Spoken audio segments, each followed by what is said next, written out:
सभी विद्यार्थियों का और उत्सुक व्यक्तियों का स्वागत है। आज GS 2025 मेंस का पेपर हुआ।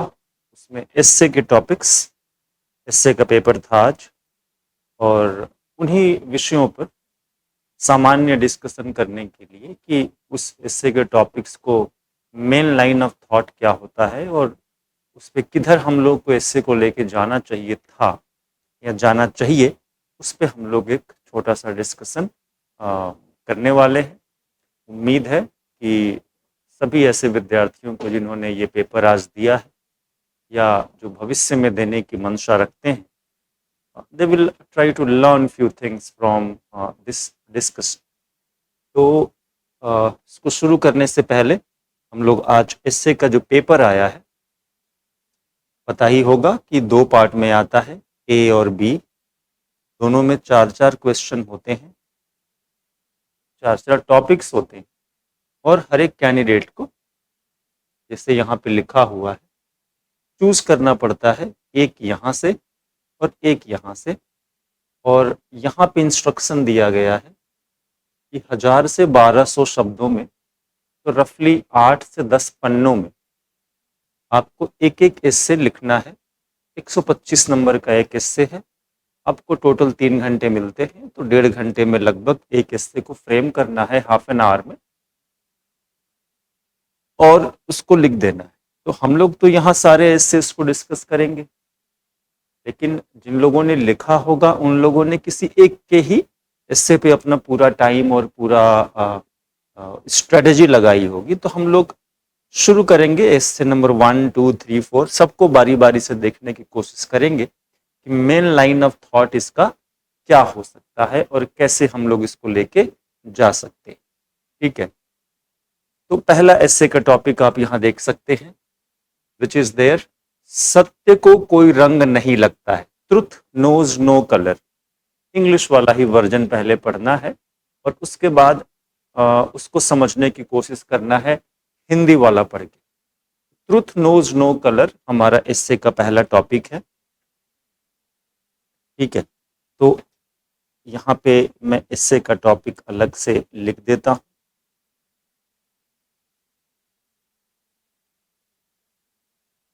ठीक है, अब सामान्य शब्दों में देखा जाए तो इसके कई मतलब निकलते हैं। ठीक है, पहला तो मतलब यही है कि वट एवर इज ट्रुथ, सत्य जो भी होता है, सच जो भी होता है, उसकी परिभाषा, उसका मतलब हम बाद में डिस्कस करेंगे अपने एस्से में। लेकिन इसका जो मूल मंत्र है इस एस्से का यही है कि सत्य किसी धर्म, जाति, व्यक्ति, ऊंच नीच, छोटा बड़ा, महिला पुरुष, अमेरिका, इंडिया,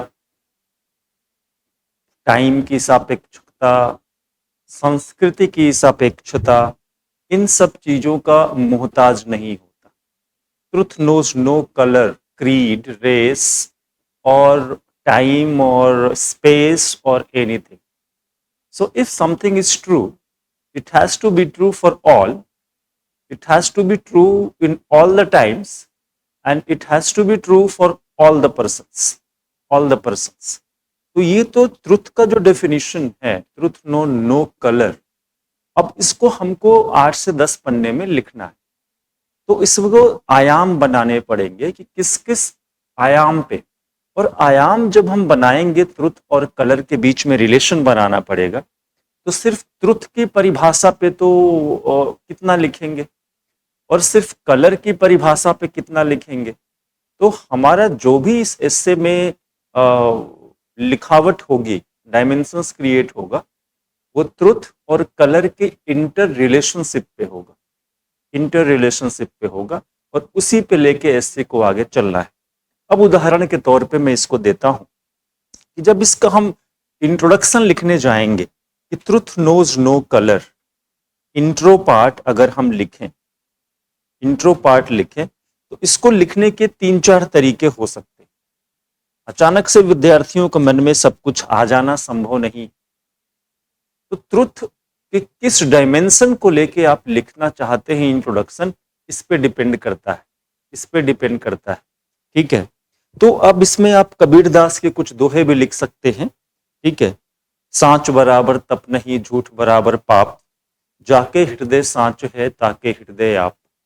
ठीक है, कहने का अर्थ ये है कि जब तक सच का सामना हम नहीं करते तब तक हमारे मन से, हमारी सोच से जो प्रॉब्लम्स हैं वो दूर नहीं होती, वो दूर नहीं होती।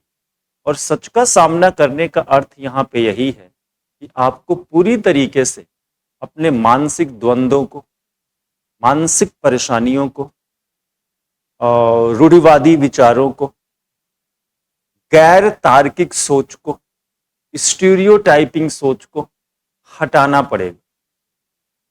आपको अपने मन के चीजों का ब्रैकेटिंग करना पड़ेगा, और ब्रैकेटिंग करने के बाद ही, ब्रैकेटिंग का मतलब बाद में हम लोग समझेंगे, ब्रैकेटिंग करने के बाद ही आप किसी भी चीज का, चाहे वो वस्तु हो, अध्यात्म हो, धर्म हो, सामाजिक परंपरा हो, उसका सत्य को जान पाएंगे। तो जब तक हम ट्रुथ को एक विशेष रंग का चश्मा पहन के देखेंगे, कलरिंग करेंगे ट्रुथ का, तब तक ट्रुथ नहीं देख पाए, नहीं देख पाए। अब इस चीज को लिखने के बाद हम इसका एग्जाम्पल देने की कोशिश करेंगे, कम से कम एक या दो, ताकि इस बात को एग्जामिनर को और अच्छे से समझा पाए। अब ट्रुथ का कलर्ड वे में देखना क्या होता है? ट्रुथ का कलर्ड वे में देखने का सबसे बढ़िया एग्जाम्पल है राजनीतिक विचारधाराएं। राजनीतिक विचारधाराएं, जैसे कि विचारधाराएं जितना राजनीतिक समस्याओं को सॉल्व करने में मदद करती हैं, उससे ज्यादा वो प्रॉब्लम क्रिएट करके चली जाती। उदाहरण के तौर पे, अगर हमारी सोच इस तरीके से कलर्ड है कि हम कहीं ना कहीं किसी राजनीतिक विचारधारा को ही सत्य मानते हैं, जैसे कि मार्क्सवाद हो सकता है, जैसे कि हिटलर की थियरी हो सकती है, जैसे कि घोर उदारवाद भी हो सकता है, अगर इसमें से किसी को भी हम लोग पूरी तरह से सच मान बैठे हैं, तो हमारा सोचने का तरीका पूरी तरीके से कलर्ड हो जाएगा और वो सत्य की तरफ नहीं जाएगा। उदाहरण के तौर पे, हिटलर को लगा कि उसने सच खोज लिया है, और सच यही है कि जर्मन रेस बनी है दुनिया पे राज करने के लिए। हिटलर को लगा कि उसने सच खोज लिया है, और फाइनली यहूदियों को मारना ही जर्मनी के लोगों का एकमात्र सच है। अब इस सच जो कि कलर्ड था, वो सच एक चश्मा पहन के देख रहा था, जो चश्मा तर्क और विज्ञान पे आधारित नहीं था, और इसीलिए उसने एक ऐसा ट्रुथ देखा जिससे पूरी दुनिया को समस्या हुई और विध्वंस हुआ, हिंसा हुई। अब दूसरे पॉइंट पे इसमें आते हैं कि ट्रुथ अगर कलर्ड होगा, जैसा हिटलर का एग्जाम्पल हमने ऊपर दिया, तो हमेशा विनाश और विध्वंस की तरफ ले जाता है। अब विनाश और विध्वंस वैश्विक स्तर पे हो, व्यक्तिगत स्तर पे हो, सामाजिक स्तर पे हो, वो एक अलग विषय है। लेकिन इतना तय है कि अगर सत्य को देखने की जो विधा है वो कलर्ड हुआ, मास्क्ड हुआ, तो वो काम नहीं करता है, वो सबके लिए उचित नहीं। सामाजिक स्तर पे यहाँ पे हम उदाहरण दे सकते हैं पितृसत्तात्मक सोच का। जो पैट्रियार्की ये कहती है कि वो जो सोचती है वही सही है। पुरुष प्रधान समाज के अपने नियम होते हैं जो महिलाओं को कमतर आंकते हैं। They think that women are inferior. So patriarchy itself is a colored truth, and we know very well that the patriarchy as the colored truth has created so many problems in the world, in the history today, and mainly for the women. No doubt that persons like Raja Ram Mohan Roy in India and many others in Western Europe, persons like Raja Ram Mohan Roy को हम लोग इतना scientific विचारधारा वाला व्यक्ति मानते हैं, rational व्यक्ति मानते हैं, अपने समय से आगे चलने वाला व्यक्ति मानते हैं, क्योंकि The people like Raja Ram Mohan Roy had the ability to see the truth without coloring their thought process. Without coloring their thought process. तो ये जो ट्रुथ नोज नो कलर है, ये वास्तव में बड़ा ही इंटरेस्टिंग विषय। अब यहाँ पे मसला ये है कि ट्रुथ को अगर हम वैज्ञानिक सच की तरह देखें, वैज्ञानिक सच क्या है? वैज्ञानिक सच होते हैं जो हमारे शरीर से बाहर है, ठीक है, और हमारे बस में नहीं। अब ये क्या मतलब है? शरीर से बाहर है और हमारे बस में नहीं। इसमें फिजिकल चीजें नहीं हो, क्योंकि फिजिकल चीजें जैसे ग्रेविटेशन, केपलर्स लॉ, मोशन का law, chemistry, biology, physics, mathematics, Higgs boson, ये सारी जो चीजें हैं वो है material fact, fact which you can see. ऐसे सारी चीजों का ट्रुथ दुनिया में एक ही होता है। तो ट्रुथ नोज नो कलर, इसका मतलब बिल्कुल ये नहीं लगाना है अपने हिस्से में कि सत्य हमेशा एक होगा। सत्य एक होगा की पद्धति विज्ञान में चलती है, विज्ञान में चलती है, समाज में और उदारवाद में, धर्म में, मूल अधिकारों में, डायरेक्टिव प्रिंसिपल्स में, आर्टिकल 14, 15, 16 में ट्रुथ एक ही होगा। ये पूरी तरीके से सामाजिक और राजनीतिक सच नहीं। तो वैज्ञानिक सच अलग होगा और सामाजिक और राजनीतिक सच अलग होगा। अब यहां पे देखिए, सच कभी किसी कलर का शिकार नहीं होता, किसी वैरायटी ऑफ थियरीज का शिकार नहीं होता। ये हमारा ऐसे है जो कि सही है, लेकिन इसका एक काट भी है, इसका एक एक्सेप्शन भी है। और एक्सेप्शन ये है कि जब हम उदारवाद में मूल अधिकारों पे जाते हैं, आर्टिकल 21 देखते हैं, 14 देखते हैं, 15 देखते हैं, अपने समाज को देखते हैं, विविधता को देखते हैं, तो यहां पे हमें स्वीकार करना पड़ता है कि निजी जीवन के चीजों में, सांस्कृतिक और धार्मिक आयामों में definitely people will have their own truth. और जब लोगों का अपना ट्रुथ होगा जो अपने लिए सही होगा, जैसे मुझे किस कलर का कपड़ा पहनना है, कौन सा खाना खाना है, किससे शादी करना है, ये बेसिक फंडामेंटल राइट्स और लिबर्टी की बातें हैं जो कि सब्जेक्टिव है, व्यक्ति आधारित ट्रुथ है, व्यक्ति आधारित, तथ्य आधारित ट्रुथ नहीं है, ट्रुथ नहीं है। तो ट्रुथ नोज नो कलर, बिल्कुल ठीक बात है, लेकिन अगर हम ध्यान से देखें तो व्यक्ति की स्वतंत्रता के लिए हर व्यक्ति को अपना ट्रुथ जो उसके निजी जीवन से संबंधित है स्वयं निर्धारित करने का अधिकार होना चाहिए। यहां पे हम ट्रुथ को सब्जेक्टिव और ऑब्जेक्टिव दो तरीके से बांट के देख सकते हैं जनरली। अब यहां पे द्वंद लेके आएंगे। क्या द्वंद लेके आएंगे कि ट्रुथ जब सब्जेक्टिव होता है तो कहा जाता है वो कलर्ड है, कलर्ड है, लेकिन ऐसा हमेशा नहीं होगा। ट्रुथ अगर सब्जेक्टिव भी है कि मेरा ट्रुथ मेरा है, आपका ट्रुथ आपका है और दोनों सही है, इसमें कलर्ड होने के बावजूद भी वो गलत नहीं होगा, कलर्ड होने के बाद भी वो गलत नहीं होगा, क्योंकि स्वतंत्रता, समानता और न्याय, इन सभी के लिए हमें समाज में अलग अलग ट्रुथ को देखना होता है। अब वहां पे सभी ट्रुथ को अनबायस्ड या एक ही तरीके से देखेंगे तो दिक्कत होगी। तो यहां पे बायसनेस का मतलब बिल्कुल ये नहीं है कि ट्रुथ हमेशा एक ही होगा। ट्रुथ एक है कि धरती गोल है, ये वैज्ञानिक ट्रुथ है। ट्रुथ एक है कि गुरुत्वाकर्षण है, ये वैज्ञानिक ट्रुथ है। इससे कोई डिनाई नहीं कर सकता, उससे कोई डिनाई नहीं कर सकता। लेकिन सामाजिक और राजनीतिक ट्रुथ अलग अलग हो सकते हैं और इस बात को स्वीकार करना ही नॉन कलरिंग ऑफ ट्रुथ माना जाएगा। मास्किंग नहीं है, मास्क लगा के मत चलिए। अगर हम अपने संविधान में इसको और गूढ़ रूप से जाके देखें तो आप में से कई लोगों ने पढ़ा होगा कि सर्वोच्च न्यायालय ने भी ये सिद्धांत दिया है, कलरेबल लेजिस्लेशन इज अनकॉन्स्टिट्यूशनल। अब कलरेबल लेजिस्लेशन क्या है?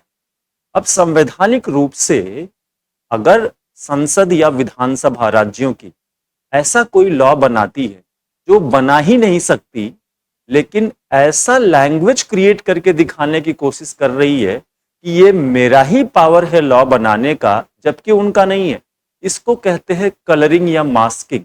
एग्जैक्टली सुप्रीम कोर्ट यही कहता है जो एसए का टॉपिक है। अगर ट्रुथफुली आपको इस कॉन्स्टिट्यूशन ने वो पावर नहीं दिया है, तो कलर्ड करके आप वो पावर इनडायरेक्टली नहीं ले सकते, नहीं ले सकते। तो ट्रुथ और कलर के बीच में रिलेशन में कॉम्पिटेंसी है कि नहीं है? क्या आपको वो काम करना अलाउड है? अगर अलाउड है तो ट्रुथ है, नहीं है और फिर भी आप कहते हैं कि आपका काम है, तो कलर्ड आपका जजमेंट हो गया, कलर्ड जजमेंट हो गया। तो ये जो एस्से का टॉपिक है कि truth knows no colour, definitely इसमें बहुत कुछ लिखे जाने की कोशिश करते हैं। अब यहां पे आगे आप कह सकते हैं कि सर देखो, ट्रुथ नोज नो कलर में ट्रुथ एक दो तरीके से फर्दर हम इसको अब डिफाइन कर सकते हैं। पहला है कि ट्रुथ एज द गोल, दूसरा है ट्रुथ एज द मेथोडोलॉजी। अब ट्रुथ एज ए मेथोडोलॉजी क्या होता है? ट्रुथ एज द गोल हो गया कि हमें सत्य पता करना है। दूसरा तरीका हो गया कि हमें सत्य का अन्वेषण करने की प्रक्रिया को मजबूत करना है। ये कैसे होगा? अब कॉन्स्टिट्यूशन में जाएंगे अगर आप, तो आपने फंडामेंटल ड्यूटीज देखा, और फंडामेंटल ड्यूटीज में साफ साफ लिखा है कि हर व्यक्ति को, भारत के नागरिक का यह कर्तव्य होगा कि वो साइंटिफिक टेम्पर डेवलप करने की कोशिश करे।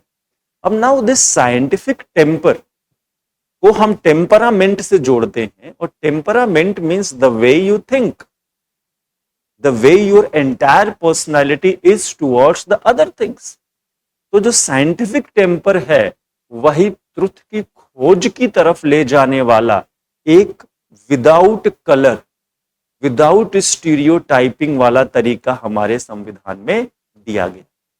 जैसे कि अगर हम इतिहास की चीजों पे विवाद करें कि इतिहास में ऐसा हुआ था या नहीं हुआ था, तो उसके लिए हमें अनकलर्ड एटीट्यूड लाने के लिए पूरी तरीके से साइंटिफिक प्रमाणों पे अपनी सोच को रखना होगा। अगर हम अपनी सोच को बायस्ड करके चलेंगे, कलर्ड करके चलेंगे, रेशनैलिटी को हटा के चलेंगे, तो हम इतिहास के मुद्दों पे ही लड़ते रह जाएंगे, इतिहास के मुद्दों पे ही लड़ते रह जाएंगे। तो वहां भी आपने देखा कि इतिहास के मुद्दों पे भी, सांस्कृतिक मुद्दों पे भी, धार्मिक मुद्दों पे भी, धार्मिक मुद्दों मतलब कि हमारे धर्म का तरीका तुम्हारे धर्म के तरीके से बेहतर है। अब हम जानते हैं कि ये राजनीतिक और सामाजिक मसला है, और राजनीतिक और सामाजिक मसलों में वैज्ञानिक ट्रुथ नहीं होते। तो अतः ये नहीं कहा जा सकता कि कोई एक व्यक्तिगत या विशेष तरीका दूसरे के व्यक्तिगत या विशेष तरीके से बेहतर है। तो यहां पे भी ट्रुथ नोज नो कलर का अर्थ हुआ कि ट्राइंग टू अंडरस्टैंड और trying to explore the truth with scientific bent of mind. वैज्ञानिक सोच से अगर आप सत्य की खोज करना चाहेंगे, अनबायस्ड होके करना चाहेंगे, तभी आप खोज पाएंगे। दार्शनिक रूप में मैंने पहले शुरुआत में बोला था, इसको कहा जाता है कि आपको सबसे पहले अपनी सोच का ब्रैकेटिंग करना। अब सोच का ब्रैकेटिंग करने का मतलब क्या होता है? सोच का ब्रैकेटिंग करने का मतलब होता है कि दिमाग जिस चीज के बारे में सोचना चाहता है, सीधे उस चीज के बारे में सोचे, और ऐसी सोचते समय वो बाहर की अन्य अनावश्यक ओपिनियंस, वैल्यू सिस्टम, इन सभी चीजों को अपने थॉट प्रोसेस को प्रभावित ना होने दें। तो जब तक हम किसी चीज पे नई सोच शुरू करते समय अपने सोच की ब्रैकेटिंग नहीं करेंगे, तब तक हम लोग उस पे पूरा कामयाब नहीं हो पाएंगे। अब देखिए, ट्रुथ की खोज का मतलब ये है कि साइंटिफिक बेंट ऑफ माइंड करना है, और ट्रुथ की खोज डेफिनेटली कहीं ना कहीं हम लोगों को संशयवाद से दूर करती है। क्योंकि ट्रुथ की खोज में अगर हम ये कहें कि सभी लोगों का सत्य बराबर है, इसका मतलब ट्रुथ होता ही नहीं है। तो ये आपको कहीं ना कहीं निहिलिज्म या नो डाउट की तरफ ले जाएगा, स्केप्टिसिज्म की तरफ ले जाता है। तो यहाँ पे अंत में आपको दिखा सकते हैं कि देखिए जी, ट्रुथ की खोज जब हम अनकलर्ड, अनबायस्ड, साइंटिफिक, रेशनल करने की तरफ जाते हैं, तो निश्चित रूप से हमें बार बार वो ट्रुथ दिखता नहीं, बिकॉज ह्यूमन लाइफ में एक से अधिक ट्रुथ हो सकता है। लेकिन इसका मतलब नहीं है कि ये एक निराशावाद की तरफ लेके चला जाए। ट्रुथ की खोज किसी भी व्यक्ति को निराशावादी नहीं बनाती है। भगवान बुद्ध भी सत्य की खोज करने निकले, और उन्होंने क्या किया, जितने भी कलर पहले से भरा हुआ था उनके दिमाग में सत्य के बारे में कि ऐसी लाइफ होती है, वैसा लाइफ होता है, उसको हटाना पड़ा। इसीलिए एक नई सोच की शुरुआत हुई, नया सत्य वो खोज पाए। तो द पॉइंट हियर इज कि ट्रुथ के सब्जेक्टिव ऑब्जेक्टिव में डिबेट में नहीं पड़ना है, और ट्रुथ का कलर नहीं होता है। इसका सामान्य अर्थ यही है कि तमाम विविधता के बावजूद दुनिया के, भारत के, हमारे समाज के सभी लोग, चाहे उनका जाति, धर्म, वर्ग, लिंग कुछ भी हो, चाहे वो नॉर्थ ईस्ट में रहते हैं, कश्मीर में रहते हैं, उत्तरी भारत रहते हैं, दक्षिणी भारत रहते हैं, सभी लोग देश के विकास के लिए, विश्व की शांति के लिए एक अनबायस्ड तरीके से सोचे, ताकि सब लोग एक साथ मिलकर इस दुनिया की कुछ बेहतरी कर सके। और जब तक हम लोग अनसाइंटिफिक ट्रुथ की तरफ चलते रहेंगे, या अनसाइंटिफिक वे में ट्रुथ की परिभाषा देते रहेंगे जो कि कलर्ड होगा, निश्चित रूप से विश्व में युद्ध, विवाद, परेशानियां कभी सॉल्व होने वाली नहीं। पूरी दुनिया की समस्या को ये टॉपिक कहीं ना कहीं रिप्रेजेंट कर रहा है। ये मेटाफिजिकल टॉपिक्स हैं। ये जितने भी एस्से के टॉपिक्स हमारे सामने उपलब्ध हैं, ये लगभग सारे मेटाफिजिकल स्टेटमेंट्स हैं। और मेटाफिजिकल का मतलब ये होता है कि ये सोच में ये टॉपिक इंपॉर्टेंट लग रहे हैं, लेकिन जब हम इससे लिखते हैं तो हम उन टॉपिक्स को वापस लेके आते हैं रियल लाइफ में, रियल लाइफ की थियरी से, रियल लाइफ की चीजों से, एग्जाम्पल से, कॉन्स्टिट्यूशन से, आईआर से, इकोनॉमिक्स से, हिस्ट्री से, एथिक्स से उसको जोड़ने की कोशिश करते हैं। तभी जाके हमारा ये इससे पूरा होता है। नहीं तो जब तक इसका आप विकास नहीं करेंगे, डेवलप नहीं करेंगे अपने कंटेंट में, तब तक 8 से 10 पेज लिखना इसका संभव नहीं हो पाएगा। दूसरे एस्से पे आते हैं। दूसरा एस्से है हमारा, the supreme art of war is to subdue the enemy without fighting. बिना लड़े ही दुश्मन को परास्त करना युद्ध की सर्वोच्च कला है। बिना लड़े ही दुश्मन को परास्त करना युद्ध की सर्वोच्च कला है। ठीक है, अब यहां पे 2-3 बातें इंपॉर्टेंट है। Art of war without fighting. अब यहां पे एक सामान्य सोच रखनी है, इंट्रोडक्शन में लिखना है कि व्यक्ति अपने जीवन में हमेशा या तो आंतरिक या बाह्य चीजों से लड़ता रहता है। आंतरिक चीजों की बात करें तो आप हमारे अंदर की कमजोरियां, इच्छाएं, गुस्सा, ईर्ष्या, क्रोध, लालच, वासना, ये सारी आंतरिक परेशानियां हो सकती। ठीक है, बायोलॉजिकल सेंस में बात करें तो हमारी सेल्स सर्वाइवल के लिए लड़ रही, क्योंकि जब आप इस धरती पे आ गए तब से लेके मृत्यु निश्चित है, और जन्म से मृत्यु तक का पूरा ये सफर हमारे बॉडी के हर सेल का फाइट टू सर्वाइव। डार्विन ने इसको सर्वाइवल ऑफ फिटेस्ट कहा। जो स्पीसीज के बीच में भी है, सेल्स में भी है, हमारे अंदर है और हमेशा ये चलता रहे, इसमें कहीं कोई सी दिक्कत नहीं है। अब वॉर बाहर भी होता है, तो यहां आंतरिक युद्ध और बाह्य युद्ध दोनों की बात करनी, दोनों की बात करनी। अब बाहरी युद्ध में क्या होगा? बाहरी युद्ध हो सकता है सामाजिक बुराइयों से, बाहरी युद्ध हो सकता है बाहरी हिंसा से, और वर्तमान समय में बाहरी युद्ध का जो अंतरराष्ट्रीय मामला है वो हो सकता है आतंकवाद से या अन्य देशों से। तो युद्ध को अगर हम एक इनेविटेबल चीज माने, जो कि इससे में है, और यहां पे युद्ध को हम बिल्कुल आर्ट ऑफ वॉर, एक आईआर का शब्द है, एक युद्ध कला की रणनीति है, इसको पूरी तरीके से आईआर का एस्से न बनाते हुए हमको जनरल एस्से बनाना है कि ये काम कैसे होगा। ठीक है, अब विदाउट फाइटिंग क्या हो? How can you win a war without fighting? अंदर वाले दुश्मनों से लड़ने के लिए तो आपके पास उदाहरण बहुत है, महात्मा गांधी से लेके गौतम बुद्ध, महावीर, जैन, विवेकानंद, ऐसे लोगों की कमी नहीं है जो आपको ये बताएंगे कि आंतरिक दुश्मनों से कैसे लड़ा जाए। और विदाउट फाइटिंग का अर्थ एग्जैक्टली तलवार लेके फाइट तो करना नहीं है, यहां पे अपने मन को कंट्रोल करना, मेडिटेट करना है, सही वैल्यू सिस्टम लगाना है, दिमाग की सोच सही करनी है, विदाउट कलरिंग जो पहले ऐसे में था, फिर जाके आंतरिक चीजों से लड़ना है। गौतम बुद्ध ने कहा साफ साफ कि सबसे बड़ी जीत अपने आंतरिक दुश्मनों पर जीत है। गांधी जी भी यही मानते थे। So until you control your desires, it is not possible to win your internal war against your internal enemies. ठीक है, अब बाहरी दुश्मनों से कैसे लड़ें विदाउट?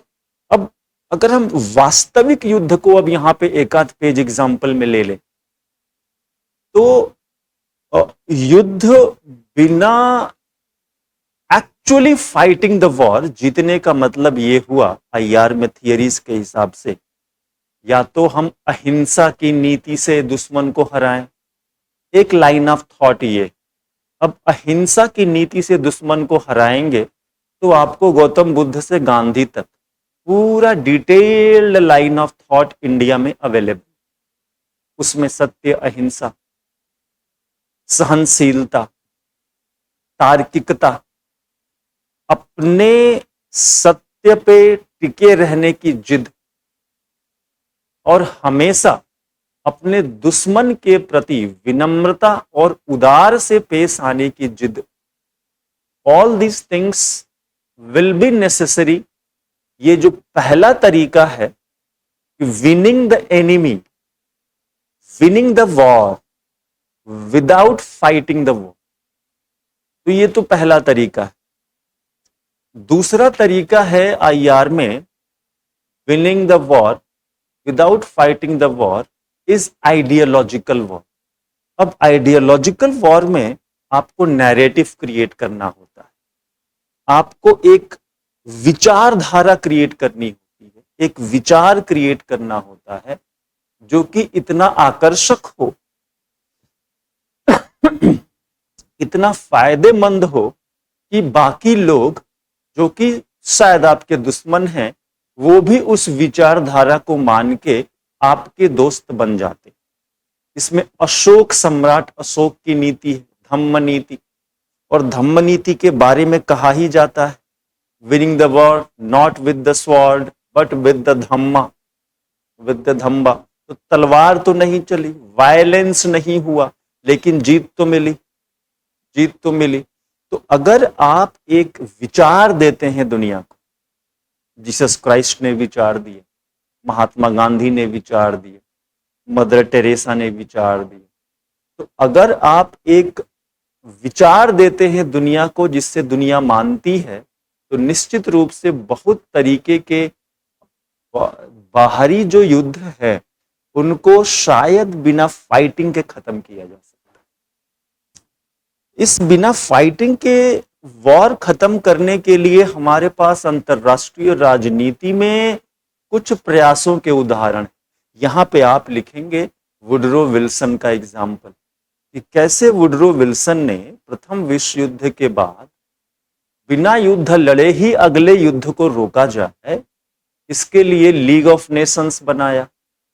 सोच बड़ी थी, द्वितीय विश्व युद्ध नहीं रुक पाया, उससे उस सोच की कमी नहीं सिद्ध होती है। उसी सोच पे फिर संयुक्त राष्ट्र संघ बना, और संयुक्त राष्ट्र संघ ये मानता है कि सभी लोग अगर मिलजुल के अंतरराष्ट्रीय कानून का पालन करते हुए अपनी विदेश नीति को संचालित करेंगे तो हम कोई भी भविष्य का युद्ध होने ही नहीं देंगे। और अगर ऐसा कोई युद्ध करने वाला पैदा भी होता है तो हम लोग बिना युद्ध किए ही युद्ध को जीत लेंगे।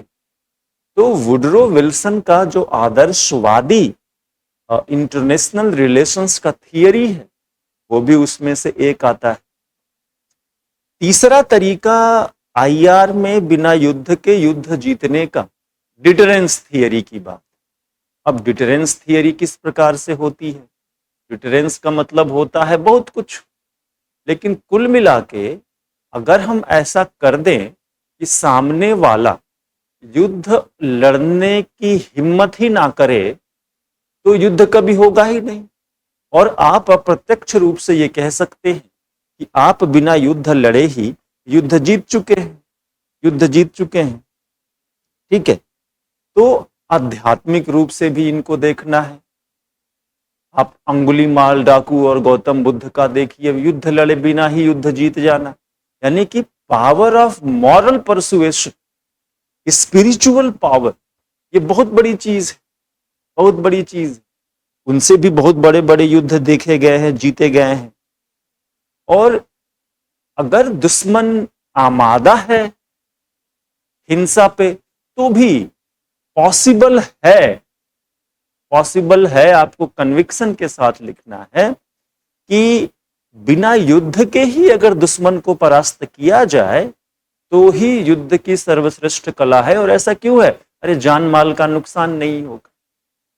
और सत्य अगर पता चल जाए और दुश्मन सत्य को स्वीकार कर ले और युद्ध रुक जाए तो वो तो परमानेंट सोल्यूशन हो गया। लेकिन आप जरूर ये दिखाएंगे कि ये जो statement, the supreme art of war is to subdue the enemy without fighting, ये कहीं ना कहीं आईआर के संदर्भों में, आधुनिक दुनिया के संदर्भों में, जहां इतने युद्ध चल रहा है, एक आदर्शवादी सिद्धांत है, जैसे वुडरो विल्सन का था। ठीक है, तो युद्ध लड़े बिना युद्ध जीतना ये एक टिपिकल प्रॉब्लम है। और स्पिरिचुअल रूप से तो ठीक है, लेकिन बाकी चीजों में इसका बहुत ज्यादा प्रयोग हो पाना संभव नहीं होगा। आप यूक्रेन वॉर का एग्जाम्पल दें, आप गाजा वॉर का एग्जाम्पल दें, आप ऐसे छोटे छोटे एग्जाम्पल्स के थ्रू इस स्टेटमेंट को विकसित करें और लिखें। देखिए, ऐसे का टॉपिक आया तो इसका अर्थ ये नहीं है कि आप निष्कर्ष में 100% ये बात सही है ऐसा लिखेंगे। आपको लगता है supreme art of war is subdue the enemy without fighting, her condition में प्रैक्टिकली फिजिबल नहीं है, तो आपको अंत में ये लिखना चाहिए कि यद्यपि ये सर्वश्रेष्ठ तरीका दिखता है, लेकिन ये तरीका हमेशा काम आएगा ऐसा जरूरी नहीं। ये एक आदर्शात्मक स्थिति है। ये कैसी स्थिति है जो कि इंटरनल एनिमीज के लिए ठीक है, मेंटल एनिमीज के लिए ठीक है, सामाजिक बुराइयों के लिए ठीक है। सामाजिक दुश्मन कौन है? सामाजिक दुश्मन है गरीबी, सामाजिक दुश्मन है भ्रष्टाचार, सामाजिक दुश्मन है भेदभाव, सामाजिक दुश्मन है बाल श्रम। तो ऐसे चीजों से मुकाबला करने के लिए निश्चित रूप से हम विदाउट फाइटिंग वाला है। अब यहां फाइटिंग का मतलब वायलेंस से रखते हैं, बाकी जो सामान्य द्वंद और उतार चढ़ाव है विचारों के बीच में, वो फाइटिंग तो कभी बंद होगी नहीं, वो फाइटिंग तो कभी बंद होगी नहीं।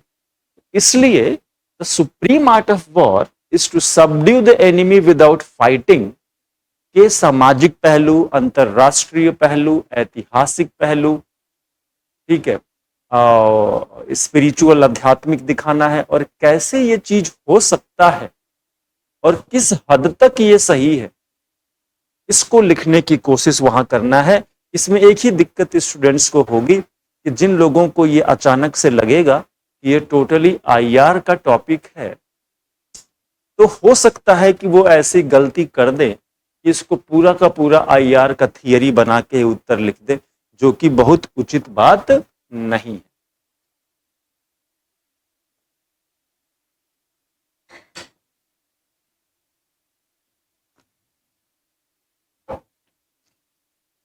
अब तीसरा टॉपिक देखिए, thoughts find a world and creates one also. सोच, विचार, थॉट जो दिखते नहीं है, थॉट एक दुनिया खोजता है और एक दुनिया बनाता भी है। तो कौन सी दुनिया खोजता है? थॉट। जैसी सोच वैसा व्यक्ति, ठीक है, जैसी सोच वैसा व्यक्ति। तो आपकी दुनिया वही होगी जैसा आपका थॉट। थॉट प्रोसेस व्यक्ति का action, value system, emotion, reaction, दोस्ती, रिलेशन, भाषा, सब कुछ तय करता है। यानी कि जिस व्यक्ति की जैसी सोच होती है वो वैसी ही दुनिया खोज लेता है। फाइंड्स अ वर्ल्ड, कहावत है कि birds of same feather flocks together. अगर आपकी सोच ए कैटेगरी की है, बी वाली नहीं है, तो आपकी दोस्ती, मित्रता, समाज भी ए वाले लोगों से होगा, बी वाले लोगों से नहीं होगा। ये तो हुआ अपनी दुनिया खोज लेना। अब अपनी दुनिया खोज लेना हमेशा अच्छा होगा ये जरूरी नहीं, क्योंकि अगर थॉट निगेटिव है तो आप निगेटिव वाली दुनिया खोज लेंगे, थॉट पॉजिटिव है तो आप पॉजिटिव वाली दुनिया खोज लेंगे। अब यहां पे एग्जाम्पल देखते हैं, ठीक है। एग्जाम्पल ये है कि जितनी भी सामाजिक चुनौतियां हमारे सामने आधुनिक समाज की हैं, उसमें से ज्यादातर सोच की उपज, एक नई सोच युवाओं में, एक नया तरीका है हजारों लाखों युवाओं में। For example reel banana, reel देखना। अब इस सोच के चलते कई अन्य तरीके की चुनौतियां हो रही हैं। रील ही दुनिया है, बनाना या देखना, और उसी दुनिया में 24 घंटे रहने की कोशिश है। इससे बहुत तरीके की समस्याएं क्रिएट हो रही, सोशल स्टैंडर्ड फिक्स करने की कोशिश हो रही, लोग वास्तविक जिंदगी से दूर होते जा रहे हैं क्योंकि वो सोच अलग है, वो सोच बिल्कुल अलग है। पैट्रियार्की भी एक सोच है, और पैट्रियार्की एक सोच है तो एक पितृसत्तात्मक दुनिया आदमी खोज लेगा और उसी में रहेगा। तो सोच से दुनिया बनाना है तो बिल्कुल सही बात, लेकिन इसके बड़े खतरनाक आयाम भी। और अगर व्यक्ति सकारात्मक है, उसका सोच रेशनल है, उसका सोच काइंड है, सिंपैथेटिक है, लविंग है, तो वो व्यक्ति कुछ ना कुछ इस विश्व का कल्याण करके जाएगा। न्यूटन, केपलर, गैलीलियो, इन लोगों की सोच वैज्ञानिक थी, तो उन लोगों ने एक वैज्ञानिक दुनिया खोज ली। मदर टेरेसा की सोच करुणा और दया पे आधारित, तो उन्होंने अपनी एक नई दुनिया खोज ली। और खोज ही नहीं लिया, इन लोगों की सकारात्मक सोच का परिणाम यह हुआ कि इन लोगों ने एक नई दुनिया बना भी दिया। न्यूटन की थियरी ने नई दुनिया बनाई। उसी तरीके से यूरोप का पुनर्जागरण काल को देख लीजिए, एक नई सोच का उदय हुआ, तर्क और विज्ञान की प्रमुखता हुई, धर्म के आडंबरों पर चोट करना और प्रश्न करना शुरू कर दिया गया। And what happened after that कि एक नई सोच ने न सिर्फ यूरोप को बदल दिया, बल्कि पूरी दुनिया को नया बना दिया, एक नई दुनिया बना। और ये थॉट फाइंड्स ए वर्ल्ड, देखिए टॉपिक क्या है हमारा फिर से, thought finds a world and creates one also. ये बहुत ही पावरफुल बात है, ये थॉट का इंपॉर्टेंस दिखा रहा। अगर आप विचारकों में जाएं तो हिगल, जर्मनी के जितने भी थिंकर्स हैं, नीत्शे, शोपेनहावर, इन सारे दार्शनिकों ने ये एग्जैक्टली यही बोला है कि सोच से ही चीजों का जन्म होता है। Ideas create the world, ideas create the world. तो पहले आइडिया आएगा कि हवाई जहाज बन सकता है, फिर किसी दिन बन जाएगा। पहले आइडिया आएगा कि कंप्यूटर कभी बन सकता है, किसी दिन बन जाएगा। पहले आइडिया आएगा कि चांद पे हम जा सकते हैं, किसी दिन हम चले जाते। तो थॉट फाइंड्स ए वर्ल्ड में मानव सभ्यता की प्रगति का राज भी छिपा, क्योंकि जब तक मानव सोचेगा नहीं, तब तक उसको नए विचार मिलेंगे नहीं। और नए विचार जो पुराने विचारों से अलग हैं, जिनको प्रगतिशीलता कहते हैं, यही मानव की सभ्यता को अगले चरण पे ले जाता है।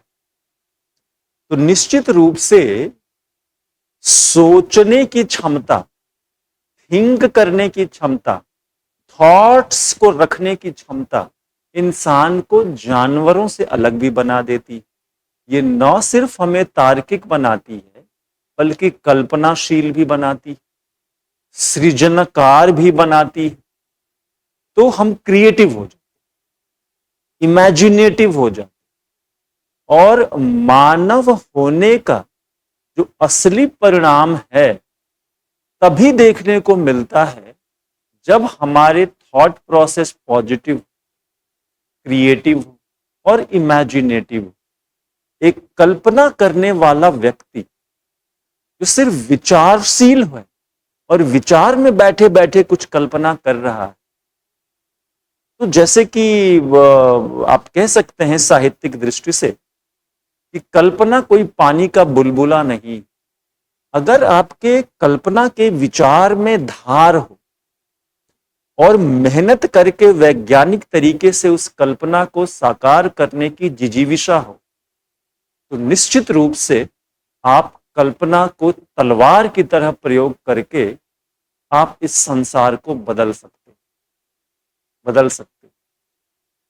तो मानव की कल्पना उसकी सोच से निकलती है, और कल्पनाशीलता सृजनता को लाती है, और सृजनता से ही प्रगतिशीलता, समाज सभ्यता की प्रगति होती है।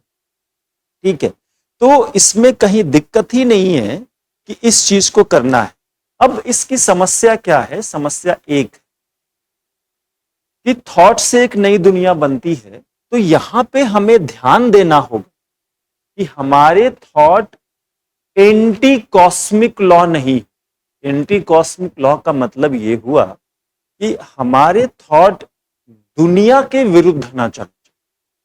अब दुनिया मतलब कि यहां पे इस फिजिकल वर्ल्ड की बात नहीं कर रहा मैं, एरिस्टोटल ने कहा था कि सत्य वही है, सत्य वही है जो कि कॉस्मोलॉजिकल ट्रुथ के अगेंस्ट न जाए।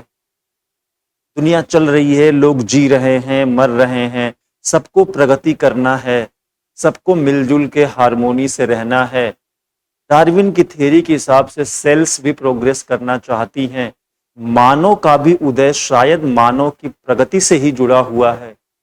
इसका अर्थ यह है कि हमारे विचार ऐसे नहीं होने चाहिए जो डिस्ट्रक्टिव हो, निगेटिव हो, विध्वंसात्मक हो, या फिर स्थापित सत्य के विरुद्ध, नए वैज्ञानिक सत्य के विरुद्ध। तो थॉट में जो भी आएगा वो ट्रुथ होगा, ऐसा भी मानना नहीं। तो थॉट वर्सेस ट्रुथ की लड़ाई में हमेशा यह ध्यान रखना है कि सत्य ही हो हमारे थॉट के अंदर, इसको सुनिश्चित करना भी हमारा कार्य होगा, हमारा कार्य होगा।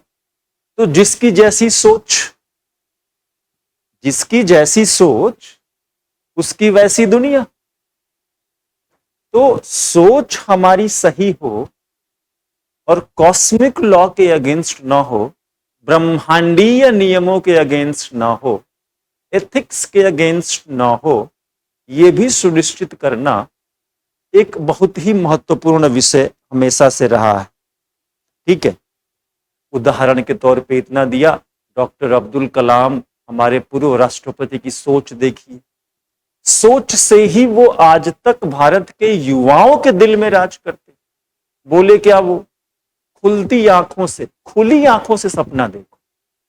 अब खुली आंखों से सपना देखने का अर्थ ये हुआ कि सपना देखो और मेहनत करो। विवेकानंद जी ने भी यही बोला है, उत्तिष्ठ जागृत प्राप्य वरान्नि बोधत।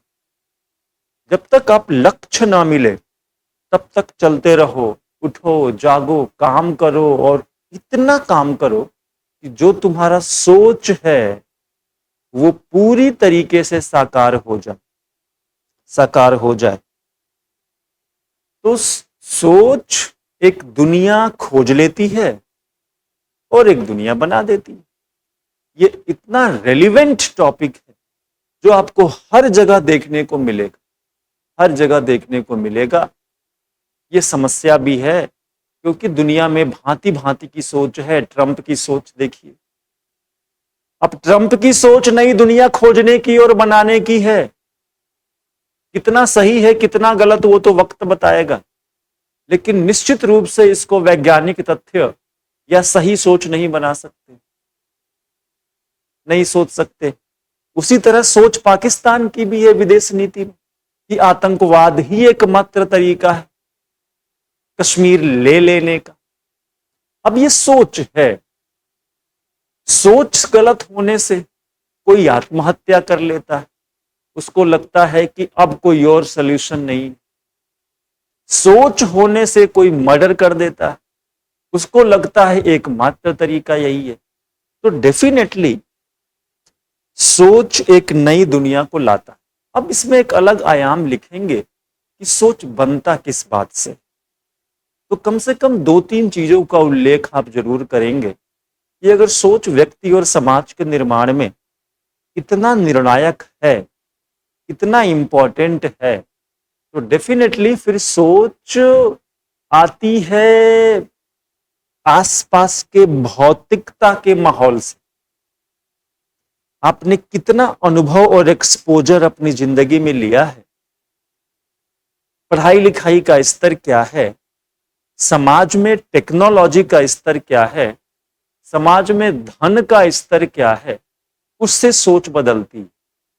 समय के साथ भी सोच बदलती है, जैसे कि समलैंगिकता, समलैंगिक रिश्ता, समलैंगिक शादियां। पहले ऐसा कोई नहीं सोचता था, अब ये नई सोच है। पर्यावरण को बचाना है, एक नया सोच है। जानवरों का भी महत्व इंसान से कम नहीं है, ये एक नया सोच है। सुप्रीम कोर्ट की नई सोच है कि मानवाधिकार, मूल अधिकारों की हम सक्रिय रूप से रक्षा करेंगे, ये जूरिस्प्रूडेंस में एक नई सोच है। तो बिल्कुल 1000 ऐसी बातें हैं जो ये सिद्ध करती हैं कि सोच से ही दुनिया बनती है और सोच से ही नई दुनिया का सृजन होता है। ठीक है, तो इन सभी आयामों को लेके आप अपने उन सभी उत्तरों को, अपने एस्से को लिखेंगे। इसमें कहीं कोई प्रॉब्लम की बात फर्दर नहीं है। दिक्कत यही है कि जब रियल टाइम एग्जाम में आप एस्से लिखते हैं तो सोचने का उतना वक्त नहीं होता। गलतियां यहां होती हैं कि आप सब कुछ लिख देना चाहते हैं। उससे बेहतर यह है कि आप एक या दो थॉट्स को पकड़े और उसी को धीरे धीरे, बिना बहुत खोले, बहुत ज्यादा खोल नहीं देना है एस्से को, एक कॉम्पैक्ट वे में लिखते हुए लास्ट तक चले जाना। चौथा essay, best lessons are learned through bitter experiences. ठीक है, कटु अनुभव सबसे अधिक शिक्षा देते हैं। ठीक है, अब प्रस्तावना में महात्मा गांधी से बढ़िया एग्जाम्पल क्या होगा? साउथ अफ्रीका में ट्रेन से निकाल के फेंक दिया गया, कटु अनुभव हो गया। कटु अनुभव अब क्या हुआ? कटु अनुभव का अर्थ होता ही है कि जो आप सोचते थे कि ऐसा होगा वैसा न होना, और वैसा न होने से आपको दुख होना, दर्द होना, निराशा होना, हताश हो जाना, ऐसी चीजों को कटु अनुभव कहेंगे। कटु अनुभव कटु सत्य की तरह है, जो आपने उम्मीद नहीं की वो निकल के आ गया। तो महात्मा गांधी के जीवन में कटु अनुभव आया और महात्मा गांधी के जीवन को वो ऐसी दिशा दे गया जो उनके पूरे जीवन की पढ़ाई लिखाई और सीख से नहीं मिला।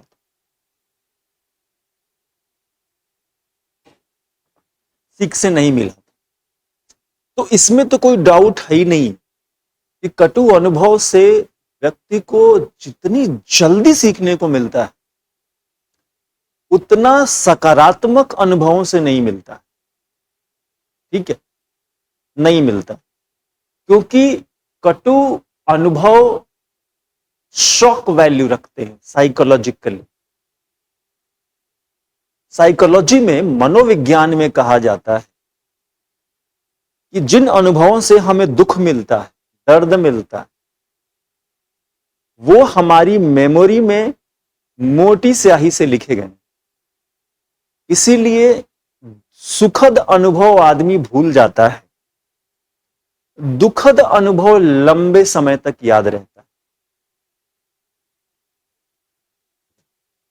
ठीक है, तो कटु अनुभव सबसे अधिक आपको बदलते हैं। गांधी के एग्जाम्पल से आप प्रूफ करिए। कबीर दास ने भी कहा है, निंदक नियरे राखिए आंगन कुटी छवाए, नो, बिन पानी साबुन बिना निर्मल करे सुभाए। मतलब कि कटु सत्य दिखा देने वाला जो व्यक्ति आपको हो, आपका गुरु हो, मित्र हो, गुरु भी कटु सत्य दिखाता है, कोच भी आपको कटु सत्य दिखाता है। आपको लगता है आपको बहुत आता है, आपका टीचर आपको डांट के बोलता है कि बकवास, कुछ नहीं आता और पढ़ो। तो जो भी आपका आलोचना करे वो इस कटु सत्य, कटु अनुभव की कैटेगरी में आ जाता है। और सीखने के लिए कबीरदास का मानना है कि ऐसे लोगों को आसपास ही रखना चाहिए, क्योंकि कटु सत्य बोलने वाला व्यक्ति कभी कभी आपको कटु अनुभवों से बचा देता, कटु अनुभवों से बचा देता। तो पहले ही किसी ने वार्निंग दे दिया और आप समझदार आदमी हैं तो शायद आप बच जाएं। तो कटु सत्य से आदमी सीखता तो बहुत है, कटु अनुभव से सीखता बहुत है, लेकिन कटु अनुभव लेने की या हो जाने की जरूरत या मजबूरी जीवन में क्या है?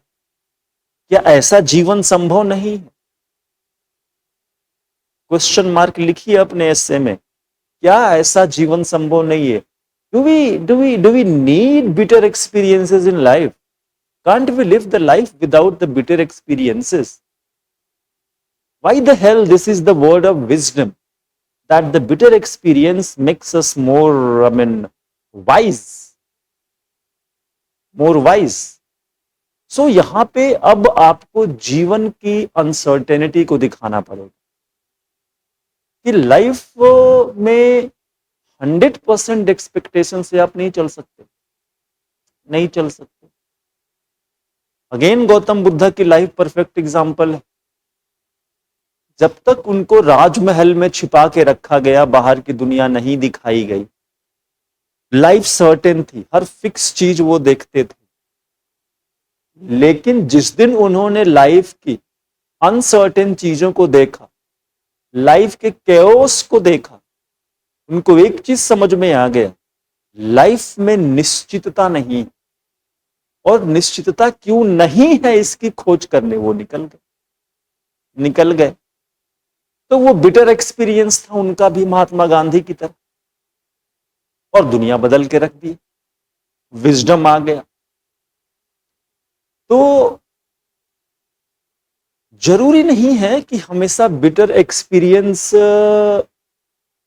अच्छा ही करे। देखिए ये भी एक बड़ा मसला है। आप लिखेंगे कि बिटर एक्सपीरियंस अगर होता है, कटु सत्य कोई व्यक्ति सुनता है, तो उस व्यक्ति को बिटर एक्सपीरियंस को विजडम में कन्वर्ट करने की कैपेसिटी भी होनी चाहिए।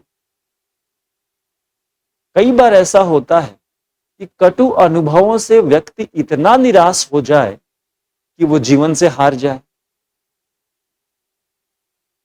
तो कटु अनुभव से सीखने की जो पद्धति है, सोच है, वो निश्चित रूप से पॉजिटिव एटीट्यूड को दर्शाता है। अगर एटीट्यूड निगेटिव है, निराशाजनक है, तो शायद आप इससे सीख नहीं पाएंगे। ये सबसे इंपॉर्टेंट बात है। हमारे वेदों में लिखा भी हुआ है कि ऐसा सत्य किसी को नहीं कहना है, नहीं दिखाना,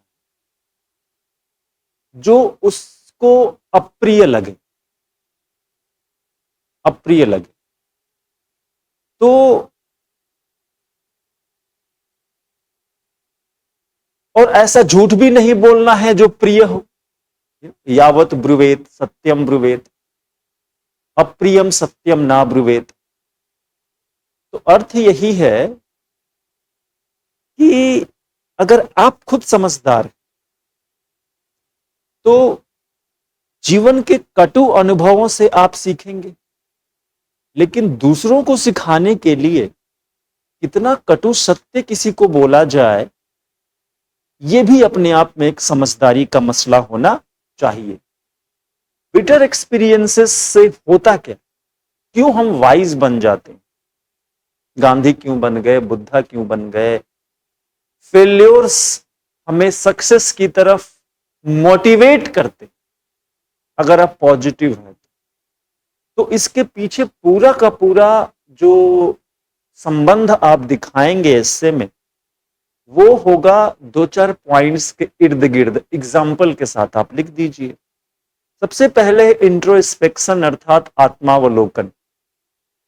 जब आपकी आलोचना होती है और आप सकारात्मक हैं, तो पहले कितना भी निराशा और गुस्सा आए, आप निश्चित रूप से उसे अपनी कमियां मानते हुए दूर कर लेते। तो एक तो इतने दिनों और वर्षों से जो आपकी कमी थी, कटु अनुभव ने दूर करा दिया।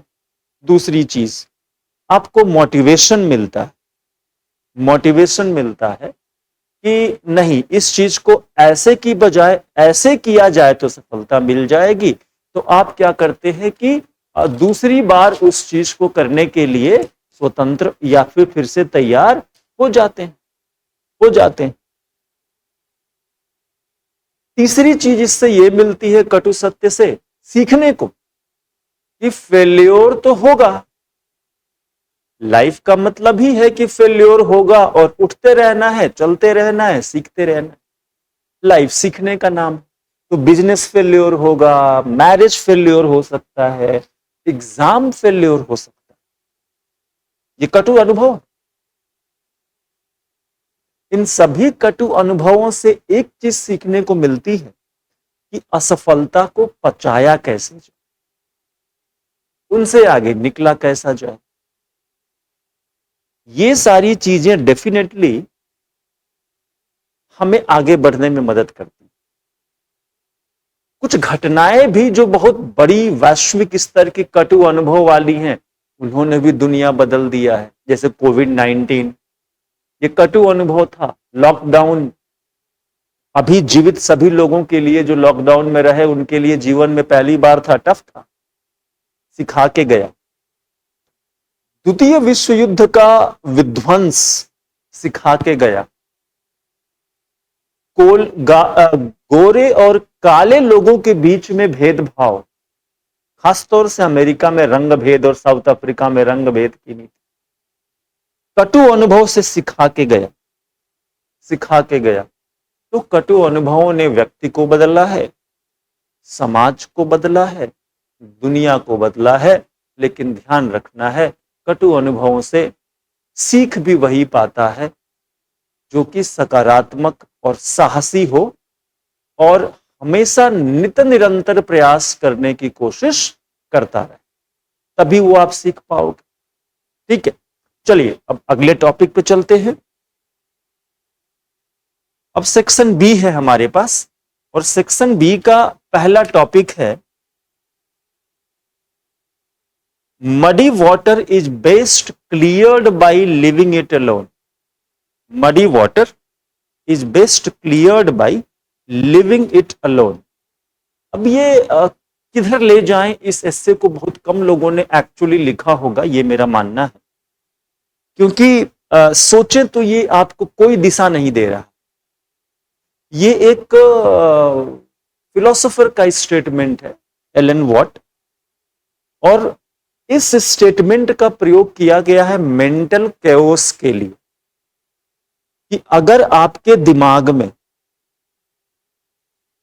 इतने ज्यादा थॉट हैं, कि इतने कंफ्यूज्ड हैं, बीपी हाई है, डिप्रेशन में है, थॉट ओवर थॉट चल रहे हैं, तो ऐसा व्यक्ति कभी भी पॉजिटिव, क्रिएटिव, वाइज डिसीजन नहीं ले सकता, एक्शन नहीं कर सकता।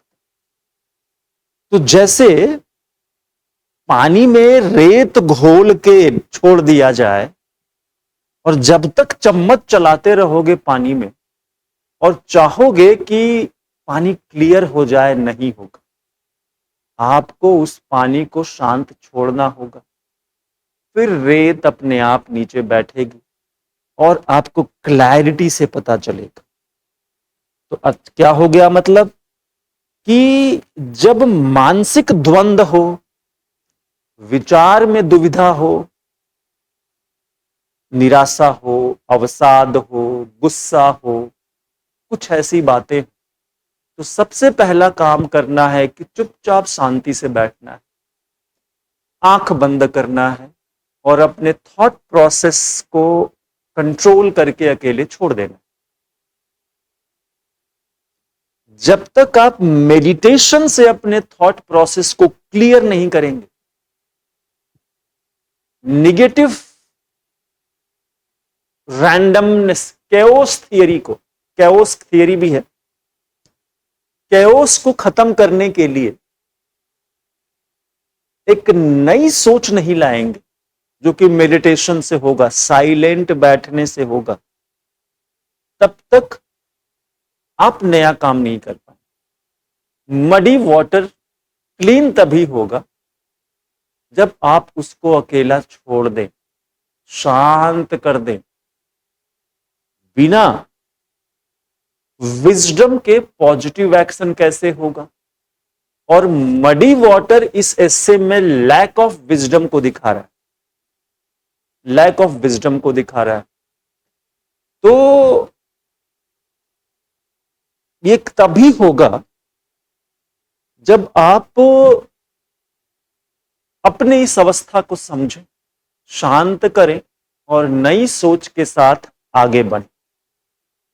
महात्मा गांधी इसको कहते थे कि जब भी ऐसी कोई दुविधा या परेशानी आए और आपको क्लियरली कुछ समझ में न आए, तो आपको हमेशा अपना अंतरात्मा की आवाज सुननी चाहिए।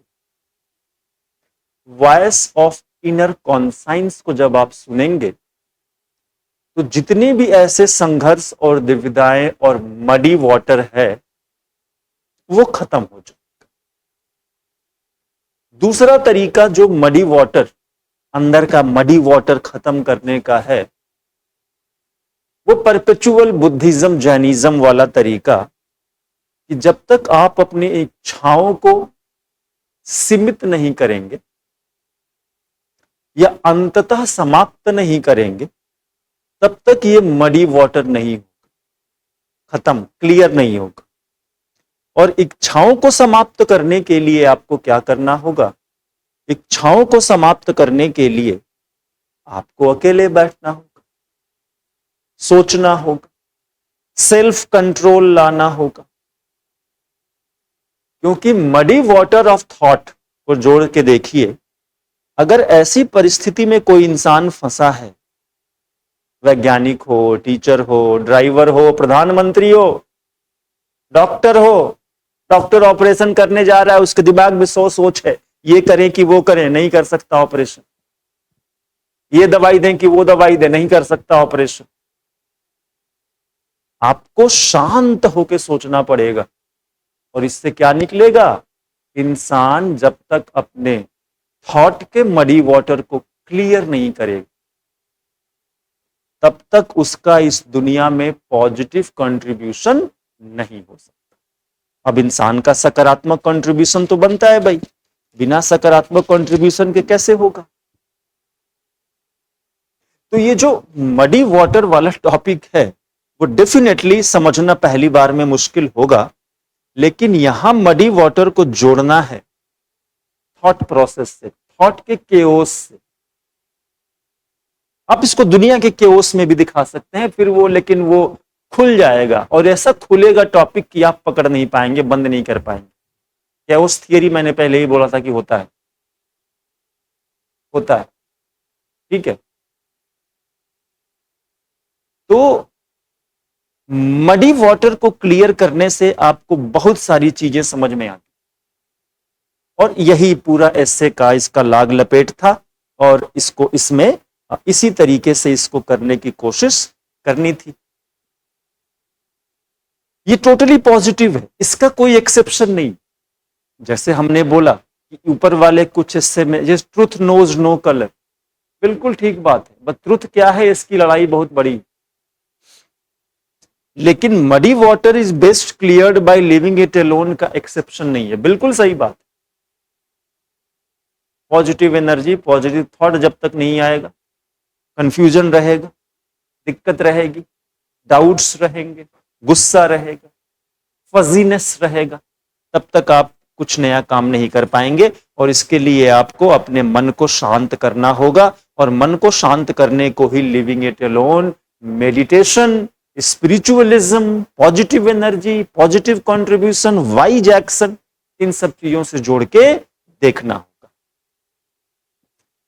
छठवां जो एस्से है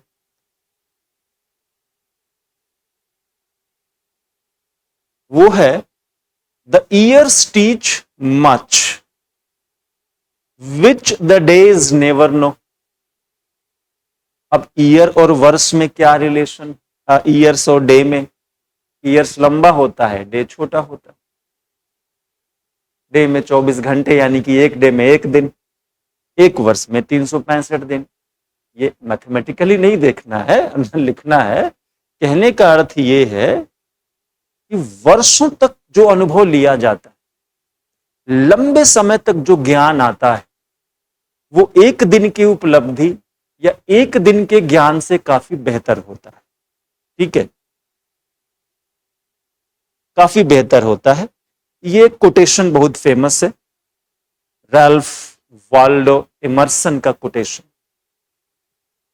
अब इस कोटेशन का उन्होंने जो मतलब बताया है, उसी पे पूरी दुनिया उसको मानती है, और सच भी है। कि जो अनुभव और ज्ञान लंबे समय तक आता है वो इंस्टिल हो जाता है। हम लोग पढ़ाई लिखाई में भी बोलते हैं कि नॉलेज जब तक परकोलेट नहीं होगा, स्टेबल नहीं होगा आपके अंदर, तब तक हमेशा जब कुछ नया सोचने को बोला जाएगा आप हमेशा अपने नोट्स को याद करने की कोशिश करेंगे and that will not be a very right idea.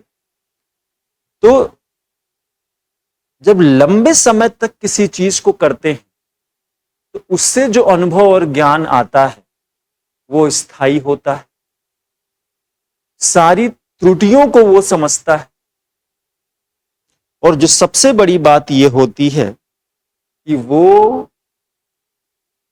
उस नॉलेज का या सिस्टम का पैटर्न समझ लेता है कि सिस्टम कैसे चलता है। ठीक है, वो अब उदाहरण के तौर पे किसी एक व्यक्ति को एक दिन, 2 दिन, 4 दिन में कार कैसे चलाई जाए सड़क पे उसका ज्ञान दे दीजिए और 4 दिन चलवा भी दीजिए। और दूसरी तरफ एक व्यक्ति है जो पिछले 10 साल से कार चला रहा है,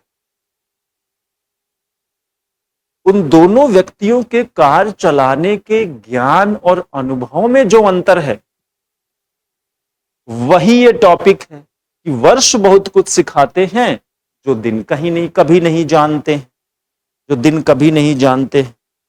तो अनुभव भी एक तरीके का ज्ञान है और अनुभव समय के साथ आता है, और अनुभवी व्यक्ति ही, देखिए अनुभव का दूसरा कमाल, ऐसा ज्ञान जो वर्षों में लिया गया है वही ज्ञान अगले जनरेशन को ट्रांसफर होता है।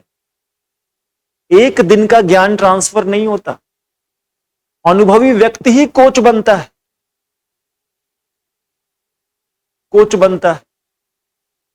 तो यहां पे मुद्दा यह है कि वर्ष बहुत कुछ सिखाते हैं जो दिन कभी नहीं जानते। ये मानव इतिहास के, समाज के, अर्थशास्त्र के, नैतिकता के सभी पहलुओं से सिद्ध किया जा सकता है। इतिहास को ही देख लो, मानव सभ्यता का इतिहास क्रमशः एक दूसरे के अनुभवों से सीखते रहने का इतिहास। आज तक हम जो यहां पहुंचे हैं आईफोन और एआई के जमाने में, एक दिन में तो नहीं पहुंचे, लाखों वर्षों तक धीरे धीरे मानव के ज्ञान में, अनुभव में वृद्धि हुई, और गुफा में रहने वाले प्राणी से लेके आज आर्टिफिशियल इंटेलिजेंस बनाने वाले प्राणी तक, ये निश्चित रूप से वर्ष बहुत कुछ सिखाते हैं का एक सटीक उदाहरण। उसी तरीके से युद्ध और शांति, दुनिया ने प्रथम विश्व युद्ध, द्वितीय विश्व युद्ध, परमाणु युद्ध, दशकों तक इसकी विभीषिका से सीखा है, dangers of war and peace, और उसी को सीख के फिर दुनिया आगे बढ़ती। तो दुनिया में सबको पता है कि युद्ध विध्वंसक होते हैं, अब किसी को डाउट नहीं है, फिर भी हम लड़ते हैं, वो बात अलग है। लेकिन वर्षों से सीखा है, विज्ञान की प्रगति वर्षों से सीखा है। मानो एक दिन में चंद्रमा पे नहीं पहुंचा और अभी भी प्रयास कर रहा है कहीं और जाने का, एक्स्ट्रा टेरेस्ट्रियल विजिट। एक दिन में नहीं है, ब्रह्मांड एक दिन का नहीं है, तो कुछ भी एक दिन का नहीं है। और ये सारी चीजें हमें इसको लिखना है, ठीक है। तो लंबा अनुभव किस लिए जरूरी होता है? अध्यात्म में, प्रशासन में, राजनीति में, इतिहास से सीखना, इन सब का उदाहरण देके आप इसको बता देंगे कि ये बात कहीं ना कहीं ठीक है कि जो सालों में सीखते हैं वो कुछ दिनों में नहीं जानते। ये बिल्कुल ठीक बात, क्योंकि वास्ट नॉलेज और थ्योरेटिकल नॉलेज को प्रैक्टिकल में कन्वर्ट करने के लिए टाइम तो चाहिए ही चाहिए। ये बिल फिर वैसी ही बात है कि कार चलाना मैं कितना भी बढ़िया 2 दिन में सीख लूं, लेकिन जो 10 साल से चला रहा है उसका जो छोटा छोटा सड़क पे गाड़ी चलाने का एक्सपीरियंस होगा वो मेरे पास नहीं आ सकता। वो वही जानेगा जो सड़क पे गाड़ी चलाया। ठीक है, सभ्यताओं का इतिहास पुराना है, वर्षों से चल रहा। पुरानी सभ्यता भारतवर्ष है, वर्षों से सीखा। अब इसकी एक समस्या, कई बार जो चीज वर्षों में सीखी जाती है उसको सही मान लिया जाता है, और जो एक दिन सिखाता है उसको गलत साबित करने की कोशिश होती है।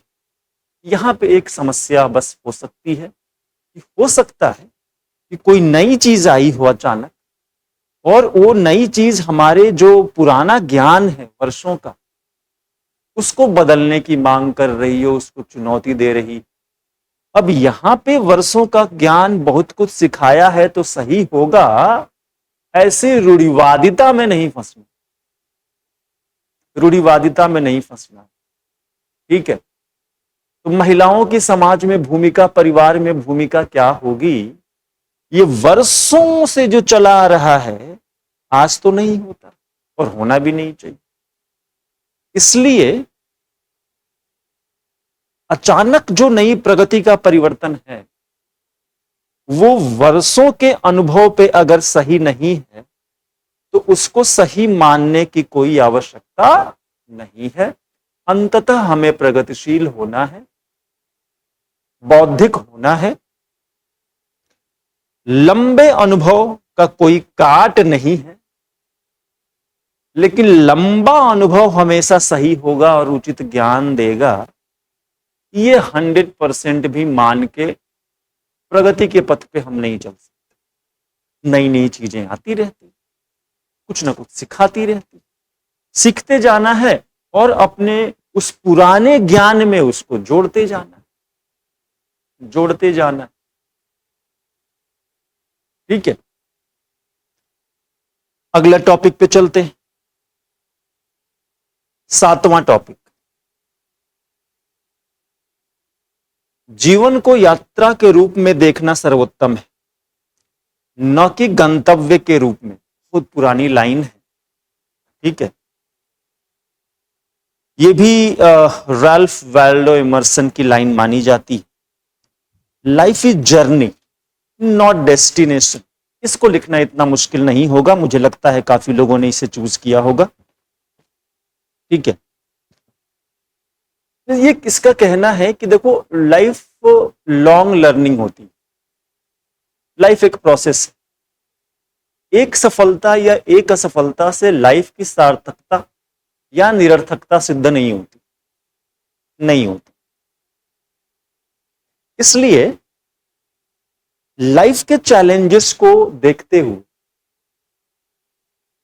हर व्यक्ति के लिए और व्यक्ति से जुड़े परिवार, समाज और देश के लिए यह एक बेहतर सिद्धांत है कि जीवन को एक प्रोसेस की तरह देखा जाए, ना कि एक इवेंट की तरह।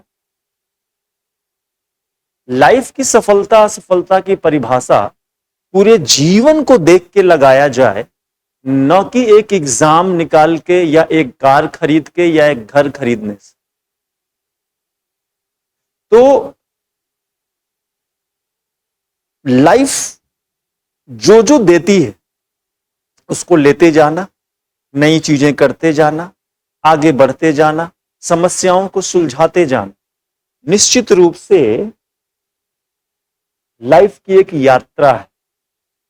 आसान नहीं है लाइफ को यात्रा समझना, क्योंकि लाइफ को अगर यात्रा समझेंगे तो किसी अच्छे या बुरे पड़ाव से बहुत खुश या बहुत दुखी नहीं। ये कहीं ना कहीं हमारा जो एंशिएंट विजडम है उसी का आधुनिक स्वरूप। अपना काम करते जाओ, फल की चिंता मत करो, क्योंकि जीवन तो एक प्रक्रिया है। आप यहां पे आए हैं कुछ काम करने, करिए, कर्मफल लीजिए और इस दुनिया से विदा लीजिए। घटनाएं क्या होती हैं, कृष्ण ने कहा, भगवान कृष्ण ने अर्जुन से गीता में कि तुम सेनापति हो, इसलिए तुमको युद्ध करना है, यही तुम्हारा लाइफ है। बाकी कौन जिएगा कौन मरेगा, तुम दुखी हो खुश हो, क्या होगा, राजपाट किसको मिलेगा, बोला ये इंपॉर्टेंट नहीं। लाइफ एक जर्नी की तरह देखना, आपका काम है आप करिए, करते हुए चलते जाइए, करते हुए चलते जाइए। ठीक है, तो निष्काम कर्म की जो अवधारणा है भारत में, वो बिल्कुल इस बात से सटीक बैठती है कि जीवन एक यात्रा है, जीवन कोई लक्ष्य नहीं, और कोई लक्ष्य जीवन का आधार भी नहीं। Until we are not dead, we must continue living the life in best possible manner, और यही जीवन की एक जर्नी सिखाती है। अब इसका सकारात्मक पहलू देखा जाए, कहां कहां होगा। अगर वास्तव में ऐसा लोग मानना शुरू कर दें, तो जितने आधुनिक समाज के समस्याएं हैं, निराशा, अवसाद, आत्महत्या, अकेलापन, अनावश्यक दुखी, और जीवन की शैली से जो समस्याएं उत्पन्न उठती हैं, खासतौर से डिप्रेशन आजकल बहुत बड़ी समस्या है, इन सब से मुक्ति मिल जाएगी, मुक्ति मिल जाएगी। लाइफ एक जर्नी है, ये हमको अध्यात्म की तरफ भी ले जाता है, ये हम सबको स्पिरिचुअल बनाता है। अब स्पिरिचुअल कैसे बनाएगा? सुख दुख से ऊपर उठ जाएंगे, मोह माया थोड़ा कम हो जाएगा, तो लाइफ को यात्रा की तरह देखने से बहुत अन्य तरह की समस्याएं भी सॉल्व होने लगेंगी। तो इन सभी चीजों का उदाहरण देते हुए इसको देखना है। अब इसके अगले उदाहरण में कि लाइफ को यात्रा की तरह देखना है, अचीवमेंट की तरह नहीं, तो एक दूसरा बहुत बड़े द्वंद पे हम अटैक कर देंगे, और वो द्वंद है भौतिकतावाद बनाम पर्यावरणवाद। अब अगर लाइफ को आप भौतिकता और ज्यादा से ज्यादा सुख भोगने की सफलता के रूप में देखते हैं, तब तो पर्यावरण पर विजय प्राप्त करने की आपकी जो कामना है वो कभी खत्म ही नहीं होगा, खत्म ही नहीं होगा। और लाइफ को एक यात्रा की तरह देखेंगे, तो जैसे कि थियरी है पर्यावरणवादियों की, आप एक यात्री हैं, धरती पे आए हैं, यात्रा समाप्त कीजिए और जाइए। जैसे मानव एक धरती पे इकोसिस्टम का यात्री है, इकोलॉजी में यात्री है, वैसे सभी प्राणी भी यात्री, पेड़ पौधे, नदियां, जानवर। तो आप सर्वश्रेष्ठ स्पीसीज होने का दावा मत करिए, को लिविंग में रहिए। तिब्बतन जो फिलॉसफी है, को लिविंग, को लिविंग का अर्थ यह हुआ कि हम सब जर्नी में हैं, एक ट्रेन में यात्री हैं, सब जर्नी में। तो एक ट्रेन की एक बोगी टूट जाए तो दूसरी बोगी आगे चली जाएगी या अपना गंतव्य पूरा कर लेगी ट्रेन? ऐसा तो नहीं है। तो निश्चित रूप से पर्यावरणवाद के लिए भी life as a journey not destination की कहावत एक जरूरी सिद्धांत बन जाता है। यह हमें भौतिकतावाद से भी बचाता है। कंज्यूमरिज्म की जो फिलॉसफी है कि चीज खरीदते जाओ, यूज करते जाओ, और महंगा और अच्छा और ज्यादा, यही बेहतरी करेगा जीवन में, और बड़ा बैंक बैलेंस, यही सफलता और जीवन का एकमात्र निशानी। इन सब से भी कहीं ना कहीं जो व्यक्ति एक क्वैगमायर या ट्रैप में फंसा है, उससे भी निकालेगा। इससे नैतिकता का विकास होगा। नैतिकता का विकास कैसे होगा? क्योंकि जब आप जर्नी मैन बन जाएंगे तो आप कॉस्मोलॉजिकल लॉ के अनुसार चलने लगेंगे, क्योंकि यात्रा करना है, चले जाना। कहीं पहुंच गए इसलिए जीवन सफल हो गया है ही नहीं।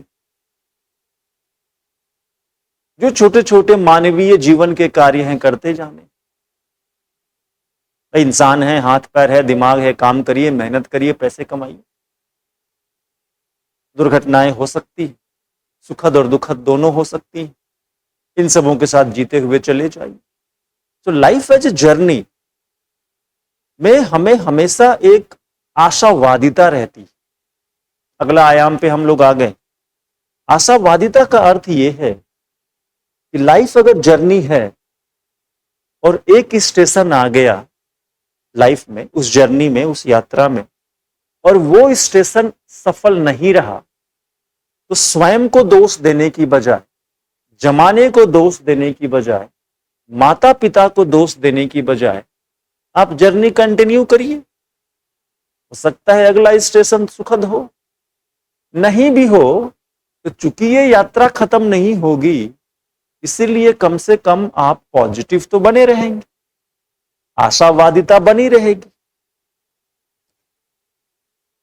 इस चीज को सबसे पहले अरस्तु ने उठाया। अरस्तु एक ग्रीक फिलोसोफर।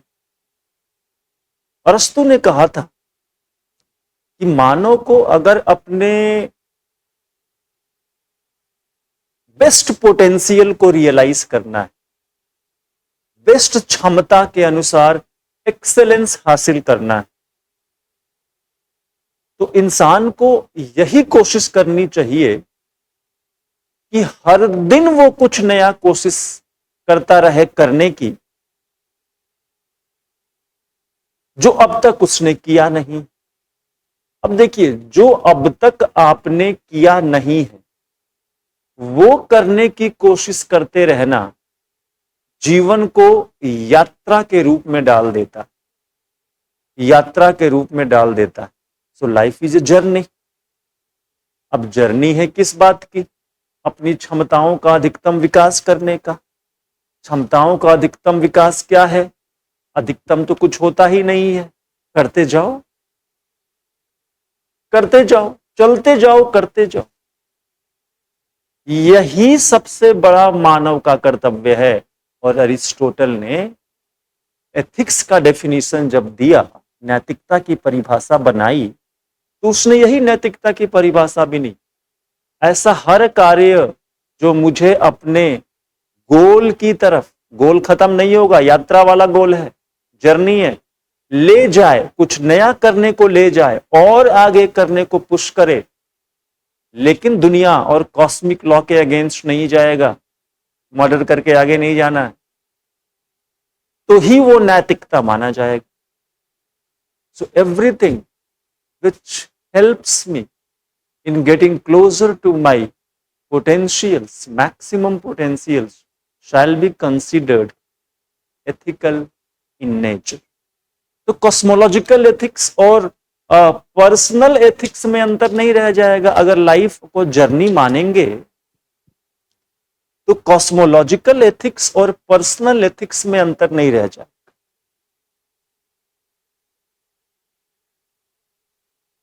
किसी को पॉकेट मार के धनी होने की कोशिश आप नहीं करेंगे। इससे फायदा यह होगा लाइफ जर्नी मानने से कि आपके समाज के, देश के, प्रकृति के बीच में द्वंद्व भी खत्म हो सकता है, द्वंद्व भी खत्म हो सकता है। ठीक है। तो आधुनिक विश्व की समस्याओं को सुलझाने का भी तरीका है। अगर इस सोच को देखें तो बड़े बड़े युद्ध के कारणों को एक बेहतर तरीके से डील किया जा सकता है।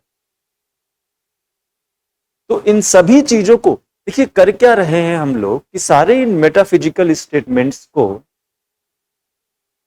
हम लोग अपने जीवन, अपने समाज, वर्तमान दुनिया से जोड़ने की कोशिश कर रहे हैं। बहुत ज्यादा थ्योरेटिकल भी नहीं हो रहे, एक कॉमन सेंसिकल एस्से लिखना है। बहुत एक्सपर्ट एस्से कभी नहीं कोई बच्चा लिख सकता। एक अच्छा एस्से लिखने के लिए इन बिंदुओं पे किताब में छप जाए, आपको 2-4-10 दिन का रिसर्च चाहिए। आपको तो वहां 2-4 मिनट है। तो हम लोग सिर्फ वही बातें कर रहे हैं जो कॉमन सेंसिकली एक विद्यार्थी सोच सकता है, सोच सकता है। तो बेस्ट नहीं होता, बेस्ट पॉसिबल होता। तो ये हमारे जो उत्तर बनाने की कोशिश चल रही है वो बेस्ट पॉसिबल है, बेस्ट नहीं, बेस्ट नहीं। ठीक है। और ये मैं भी अपने विजडम से ही बोल रहा हूं, और मेरा ये विजडम कोई एब्सोल्यूट है या दुनिया में सर्वश्रेष्ठ है, ऐसा भी नहीं है। बट एक अनुभव है, ज्ञान है, उसके आधार पे मैं सिर्फ ये एक्सप्लेन करने की कोशिश कर रहा हूं कि इस टॉपिक में हम लोग क्या क्या लिख सकते हैं, कहां तक जा सकते हैं। टॉपिक को बहुत नहीं खोलना है क्योंकि फिर क्लोज नहीं होगा तो ऐसे में पढ़ने वाले को मजा नहीं आएगा। अब जो हमारे पास अंतिम 8वां एस्से बचा है, संतोषम परमम सुखम। रथ की तो बहुत पुरानी कहावत है। संतोष हिंदी में पढ़ता हूं पहले। संतोष स्वाभाविक संपत्ति है। कंटेंटमेंट अच्छी चीज है कहने का अर्थ है। और लग्जरी, विलासिता। अब विलासिता का हिंदी लग्जरी तो नहीं, फिर भी अब इन लोगों ने लिख दिया है तो मान लेते। निर्धनता है। कैसी निर्धनता है? विलासिता, बिना मतलब के सामान खरीदना, बहुत ज्यादा भौतिकवादी चीजों में मेंटली और फिजिकली डूब के रहना। कैसी निर्धनता है? मानसिक निर्धनता। तो फिर से इस टॉपिक पे देखिए आते हैं। Contentment is natural wealth. संतोष करना एक नेचुरल वेल्थ है, और लग्जरी की एंडलेस डिजायर में रहना जानबूझ के मेंटली बैंकरप्ट होने वाली बात। क्यों बैंकरप्ट हो रहा है लग्जरी वाला? सीमा तो है नहीं। आप खरीद लो लग्जरी, कल कुछ और आएगा, या आप ही का मन उससे ऊब जाएगा, तो खत्म तो होगा ही नहीं कुछ। और जब तक आप संतुलन लेके नहीं आते तब तक संतोष भी नहीं होगा। अब गौतम बुद्ध की बैलेंस थियरी लेके आइए, मध्यम मार्ग। मध्यम मार्ग, और मध्यम मार्ग का यही सिद्धांत है कि अति में नहीं जाना। यहां संतोष का अर्थ यह नहीं है कि निराशावादी या निहिलिस्टिक हो जाए, या ये मान लें कि जो भाग्य में लिखा है वो हो जाएगा। भाग्यवादी भी नहीं होना है, संतोषी होना है। मतलब a person who is content is not negative, is not hopeless, is not fatalist, is definitely not nihilist। इसमें से कुछ भी नहीं। तो वो पर्सन कौन है? वो पर्सन गांधी वाला है, वो पर्सन बुद्ध वाला है, वो पर्सन जैन वाला है, वो पर्सन वेदों वाला है। संतोषम परमम सुखम। और आएगा कैसे? अति सर्वथा वर्जयेत। अतिरेक खत्म करिए, एक्सट्रीम्स को अवॉइड करिए। ठीक है। बहुत ज्यादा दूध पिएंगे तो भी मर जाएंगे, बहुत ज्यादा नमक खाएंगे तो भी मर जाएंगे, बहुत ज्यादा बारिश हो गई तो भी डूब जाएंगे। लेकिन दूध भी जरूरी है, नमक भी जरूरी है, और बारिश भी जरूरी है। किससे जरूरी है? संतुलन में जरूरी है। तो जो संतुलन ही संतोष है, इस पे आपको 2-3 पेज लिखना है। अरिस्टोटल से लेके भारत में गौतम बुद्ध और वैदिक फिलॉसफी तक सब इसी बैलेंस की बात करते हैं कि जीवन में अगर संतुलन नहीं तो आप एक्सेलेंस अचीव नहीं कर सकते। जैसे बिना खाए अगर कोई बच्चा पढ़ाई करे कितने दिन कर लेगा? बिना सोए कोई पढ़ाई करे कितने दिन कर लेगा? संतुलन चाहिए, पढ़ने का, खाने का, सोने का, हेल्दी रहने का संतुलन चाहिए। खर्चे में संतुलन चाहिए आय के अनुसार। जीवन में संतुलन चाहिए समाज और परिवार के अनुसार। सड़क पे कोई काम कर रहे हैं, गाड़ी चला रहे हैं, चल रहे हैं, संतुलन चाहिए अन्य यात्रियों, सहयात्रियों के अनुसार। तो संतुलन तो चाहिए और वही कंटेनमेंट है। तो जो ये टॉपिक है, संतोष नेचुरल वेल्थ होता है। नेचुरल वेल्थ का यहां मतलब ये है कि जब तक कंटेनमेंट नहीं आएगा तब तक वेल्थ शायद बहुत ज्यादा भी हो आपके पास, आपको हमेशा कम ही लगेगा। और कंटेनमेंट होने से, संतोष होने से, संतोषी प्राणी होने से अगर कोई समस्या भी आती है तो आप उस समस्या से बेहतर तरीके से निपट सकते हैं। बट यहां ध्यान रखना है कि संतोषी होने का अर्थ बिल्कुल भी भाग्यवादी होना नहीं है। संतोषी एपीजे अब्दुल कलाम थे, वैसे उदाहरण। बैठे नहीं थे, वैज्ञानिक थे, मिसाइल बना रहे थे, लेकिन अपने जीवन में कुछ नहीं था, 2 कपड़े, उसी से जिंदगी चल गई, उसी से जिंदगी चल गई। आधुनिकता में व्यक्ति इस संतोष को खो चुका है, खो चुका है। सो कंटेंटमेंट जब तक हम नहीं लाते तब तक आंतरिक शत्रुओं से नहीं लड़ सकते। क्रोध, ईर्ष्या, लालच, वासना, है ना, बाह्य शत्रुओं से भी नहीं लड़ सकते। क्योंकि अगर आप कंटेंट नहीं है तो कोई ना कोई आपसे धनी तो होगा ही, कोई ना कोई आपसे सुंदर भी होगा, कोई ना कोई आपसे पावरफुल भी होगा, कोई ना कोई आपसे अच्छा भी होगा, कोई ना कोई आपसे खराब भी होगा। तो अगर जो भी आप हैं उससे सेटिस्फाइड नहीं,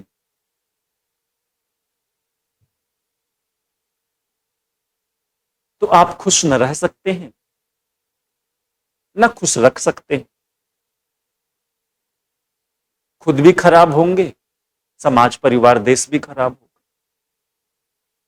अब इसके उदाहरण के रूप में देख सकते हैं इतिहास में जाके।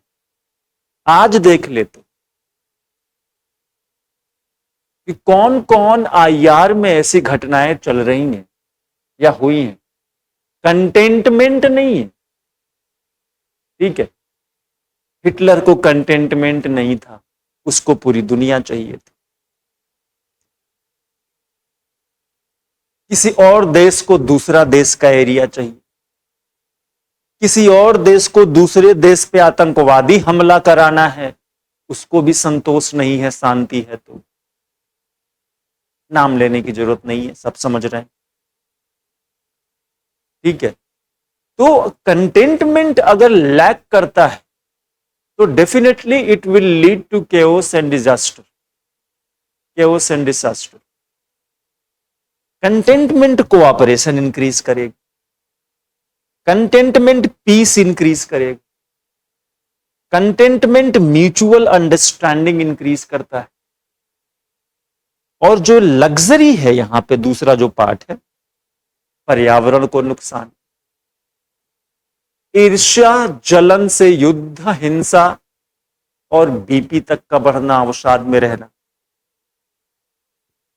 कृत्रिम निर्धरता, मेंटली आप बैंकरप्ट हो चुके हैं, लाभ के लिए प्रकृति को नुकसान पहुंचाना, देश को नुकसान पहुंचाना, दूसरे को नुकसान पहुंचाना, क्योंकि अंधाधुंध लड़ाई, नैतिकता का कोई ख्याल नहीं, नैतिकता के हर मानदंड को तिलांजलि दे दी गई। तो इस तरीके से आप इन सारी चीजों का एग्जाम्पल, गांधी का एग्जाम्पल दीजिए, लाल बहादुर शास्त्री का एग्जाम्पल दीजिए, एपीजे अब्दुल कलाम को लेके आइए, ठीक है। और इन महापुरुषों को देखते हुए, विश्व राजनीति को देखते हुए, भौतिकवाद को देखते हुए, कंटेंटमेंट की नकारात्मक बातों, यानी कि मैंने भाग्यवाद का विरोध किया, उसको लिखते हुए, निहिलिज्म फेटलिज्म को लिखते हुए, आप अंततः इस बात का आधुनिक प्रासंगिकता पर्यावरणवाद से जोड़िए, क्योंकि धरती एक ही है, इस पे रहना है, अभी दूसरी धरती नहीं बनी। और जिस तरीके से हम लोग ग्लोबल वार्मिंग कर रहे हैं, ये दिखाता है कि हम विलासिता की निर्धनता, मानसिक निर्धनता में पहुंच चुके हैं। कहीं ना कहीं हम सबको मिल बैठ के इस कंटेंट वाले बात पे बात करनी पड़ेगी कि where we have to put a stop on use of natural resources which may be damaging to our environment, और सस्टेनेबल डेवलपमेंट के कॉन्सेप्ट से थोड़ा आगे जाना पड़ेगा, क्योंकि सस्टेनेबल डेवलपमेंट में कंटेंटमेंट वाला फैक्टर अभी उतना नहीं है। तो अगर कंटेंटमेंट की बात करेंगे तो डेफिनेटली सस्टेनेबल डेवलपमेंट को आगे लेके आना पड़ेगा, उसके बियॉन्ड जाना। इन सारी बातों को लिखते हुए आप इस एस्से को भी लिख सकते हैं। तो देखिए, ये एक जनरल डिस्कशन था, ऐसा नहीं है कि सारे पहलू, सारे आयाम जो मैंने बोले उतने ही होंगे, और भी दो चार होंगे, और भी बेहतर तरीके से इसको लिखा जा सकता है। लेकिन गिवन टाइम में जब सोचने का वक्त बहुत कम हो, तो कैसे हम एस्से के टॉपिक्स को बढ़ाते और बांटते हैं, this was the goal actually which we had for this discussion. I hope you will learn 1 or 2 points from it, and I will look forward to meet you again in some other classes. Thank you. Dear students, हमारे channel को like, share, subscribe करें और अपनी तैयारी को और बेहतर बनाएं।